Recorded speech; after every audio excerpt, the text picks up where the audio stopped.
ٹھنڈی سیاہ رات۔ دسمبر کا آخری ہفتہ برف کا لباس پوری طرح پہن چکا تھا۔ بوڑھا سورج پہاڑی برفیلے گلیشیئرز سے خوفزدہ ہو کر دور آسمان پر منہ چھپائے بیٹھا تھا۔ سورج کا منہ چھپانا اور پہاڑوں پر ٹنوں کے حساب سے پڑی برف سے بغلگیر ہو کر آتی برفیلی ہواؤں نے آبادیوں پر بھی برفیلی چادر سی تان دی تھی۔ لگاتار سورج کے غائب ہونے سے لاہور شہر بھی برفستان میں بدل چکا تھا۔ جوان تو ہمت کر کے گرم کپڑے پہن کر ہوٹلوں کا رخ کرتے، جہاں جا کر باربیکیو، توا مچھلی، بیسن والی مچھلی سے خود کو گرم کرتے، جبکہ بوڑھے لوگ کسی بھی قسم کا رسک لینے کے موڈ میں نہیں تھے۔ وہ گرم اونی کمبلوں میں خود کو لپیٹ کر آگ اگلتے آتش دان، ہیٹر کے سامنے خشک میوہ جات اور شہد ملے قہوے سے سردی کا مقابلہ کرنے کی ناکام سی کوشش میں لگے ہوئے تھے۔ کیونکہ میں بھی بڑھاپے کی وادی میں قدم رکھ چکا ہوں، اس لیے رات کو فوری طور پر واک بند کر کے گھر میں ہی رہنا شروع کر دیا تھا۔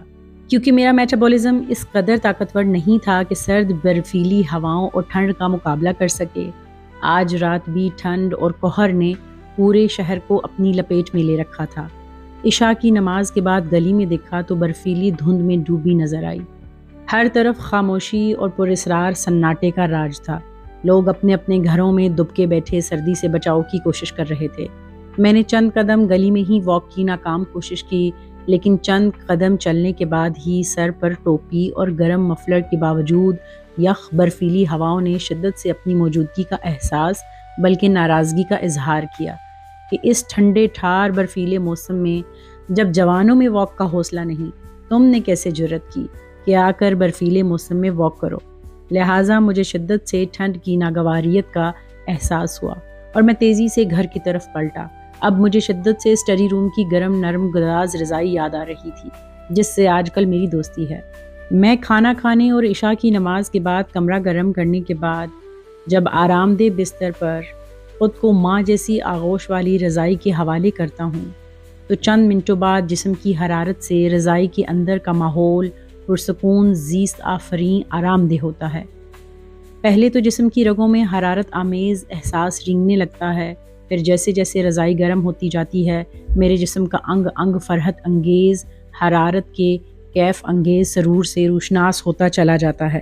تو میں اللہ ہوں کی ضربوں کے ساتھ مراقبہ شروع کر دیتا ہوں۔ پھر جب رضائی کی حرارت خاص حد تک جاتی ہے تو جسم پر مدہوشی اور غنودگی سی طاری ہونا شروع ہوتی ہے اور نیند کی دیوی اپنی آغوش میں لے لیتی ہے۔ میں نیند کے خمار میں ڈوبتا چلا جاتا ہوں۔ دن بھر بے شمار لوگوں سے ملنے کے بعد جسم جس تھکاوٹ کا شکار ہو چکا ہوتا ہے، بڑھاپے کی امر بیل ہر گزرتے دن کے ساتھ جسمانی اعضاء اور نظاموں کو شکستہ کرتی جا رہی ہے۔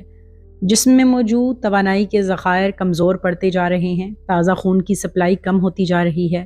جوانی کب کی رخصت ہو چکی۔ حق تعالیٰ نے اپنے خاص فضل و کرم سے مجھ سے احکار سے جو خدمت خلق کا کام لیا ہے، ڈیوٹی لگائی ہے، میں اپنی پوری کوشش سے اس احسن کام کو جاری رکھنے کی کوششوں میں لگا رہتا ہوں، اور یہ سب بھی صرف اور صرف اسی بے نیاز خالق کی عطا اور مرضی ہی ہے، ورنہ آپ نیکی کا ایک قدم اور سانس بھی اس رب کریم کی مرضی کے بغیر نہیں لے سکتے۔ سارا دن لوگوں کی باتیں دھیان سے سننا، پھر ان کو اپنی کم عقلی کے مطابق مشورہ، ذکر، اذکار، وظائف بتانا، لیکن مشکل کام اس وقت پیش آتا ہے جب مد مقابل ایسا انسان آ جائے اور ایسا کام لے کر آ جائے جو ہونے والا ہی نہ ہو۔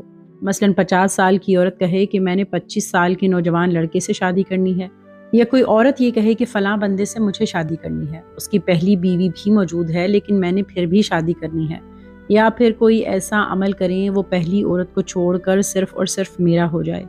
ایسی نیک بیویوں کو آپ لاکھ سمجھا لیں کہ وہ بدکار انسان ہے، آپ کی طرح اور بہت ساری عورتوں کو بھی ٹائم پاس کے لیے رکھا ہوا ہے، وہ با کردار نیک انسان نہیں ہے، آپ خدا کے لیے اس کا خیال دل سے نکال دیں، تو وہ نہایت معصومیت سے کہتی ہیں اس کی بد کرداری کا مجھے خوب احساس ہے۔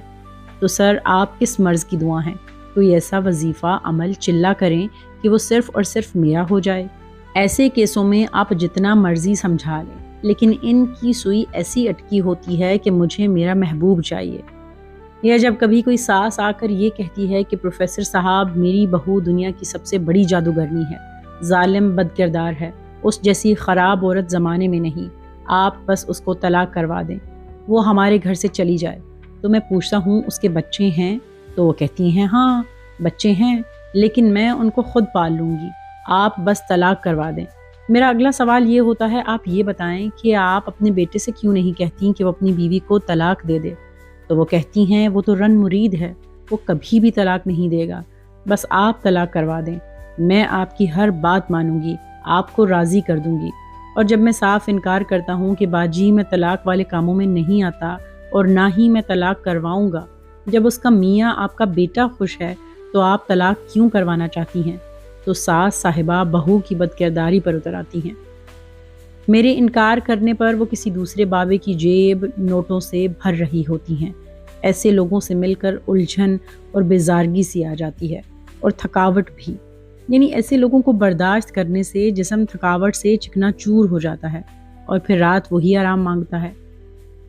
اسی آرام کے لیے میں تیزی سے اپنے گھر کی جانب بڑھ رہا تھا۔ دروازے پر پہنچا تو 2 سائے میرا انتظار کر رہے تھے۔ قریب پہنچا تو 2 عورتیں سیاہ برقعوں میں ملبوس میرا انتظار کر رہی تھیں۔ سیاہ ٹھنڈی رات میں وہ دونوں میرے دروازے پر کھڑی تھیں۔